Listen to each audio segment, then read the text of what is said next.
गडचिरोली दौऱ्यामध्ये मुख्यमंत्री फडणवीसांच्या हस्ते विकास कामांचं लोकार्पण, अहेरी ते गर्देवाडा एसटी बस सेवेचा शुभारंभ, 75 वर्षांनंतर गावामध्ये एसटीची बस, तर नव्या हेलिपॅडचंही उद्घाटन. भाजप कोकणामध्ये ठाकरे गटाला जोरदार धक्का देणार, माजी आमदार राजन साळवी भाजपच्या वाटेवर. शिर्डीमध्ये 12 जानेवारीला पक्षप्रवेश निश्चित, 2 दिवसामध्ये भूमिका मांडणार, सूत्रांची माहिती. नवीन वर्षात उद्धव ठाकरेंचं मिशन बीएमसी, 7 जानेवारी ते 9 जानेवारी मुंबईतील पदाधिकाऱ्यांच्या विभागवार बैठका होणार. बैठकीमध्ये महानगरपालिका निवडणुकीच्या तयारीचा आढावा घेतला जाणार. मंत्रिपदावरून डावलल्यानंतर अब्दुल सत्तारांची शेरोशायरी, 2.5 वर्षानंतर मी पुन्हा येईल, सत्तारांना विश्वास. रावसाहेब दानवेंवरही निशाणा.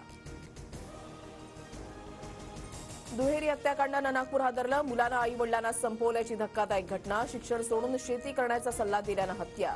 4-5 दिवसांपासून घरातच ठेवले होते मृतदेह.